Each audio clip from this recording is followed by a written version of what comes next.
नाज़रीन, इंटरनेट पे हम लोगों को बहुत से जानवरों को कंपेयर करता देखते हैं, खासतौर पर उन एनिमल्स को जो कि नॉर्मली एक दूसरे का आमना सामना नहीं कर सकते। आज हम ऐसे ही दो खतरनाक जानवरों की स्ट्रेंथ्स, वीकनेसेस और कॉम्बैट स्ट्रेटजीज को कंपेयर करेंगे और जानने की कोशिश करेंगे कि कौन सा जानवर कितना ताकतवर है, यानी माउंटेन लायन वर्सेस डोगो अर्जेंटिनो।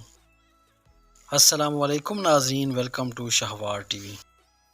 नाज़रीन, डोगो अर्जेंटिनो एक मैस्टिफ ब्रीड है जिन्हें ज्यादातर डॉग फाइट्स के लिए इस्तेमाल किया जाता है। इसके अलावा शिकार के लिए भी इनका इस्तेमाल काफी आम है। इनका स्ट्रॉन्ग हेड, वेल बैलेंस्ड और मस्कुलर बॉडी होती है। इन डॉग्स का वजन 40 से 50 किलोग्राम तक होता है। ये डॉग्स दरअसल बिग गेम हंटर्स हैं जिन्हें मिलिट्री में भी इस्तेमाल किया जाता है। नाज़रीन, ये कुत्ता इतना खतरनाक है कि कुछ ममालिक ने इस पर पाबंदी लगा रखी है, जैसा कि नॉर्वे, आइसलैंड, सिंगापुर और तुर्की वगैरह। आमतौर पर ये डॉग्स बहुत एग्रेसिव होते हैं। इनकी बाइट फोर्स 700 पाउंड पर स्क्वायर इंच तक होती है। दूसरी तरफ अगर बात की जाए माउंटेन लायन की, तो ये एक लार्ज वाइल्ड टेरेस्ट्रियल मैमल है जिसका ताल्लुक वेस्टर्न हेमिस्फीयर से है। इनका वजन 50 से 70 किलोग्राम तक होता है। माउंटेन लायन की बाइट फोर्स 400 पाउंड पर स्क्वायर इंच तक होती है। अगर इन दो जानवरों की फाइट होती है तो डोगो अर्जेंटिनो अटैकर होगा और माउंटेन लायन डिफेंडर। नाज़रीन, माउंटेन लायन बहुत आसानी से डोगो को हरा सकते हैं। No canine species can kill any member of Panthera family. बात सिर्फ साइज और बाइट फोर्स की नहीं है, बिलाशुबा ये डॉग एक मॉन्स्टर है, मगर माउंटेन लायन ताकतवर और तेज रफ्तार होता है। अलबत्ता इन डॉग्स की तादाद एक से ज्यादा हो तो शायद ये किसी माउंटेन लायन को हरा सकते हैं।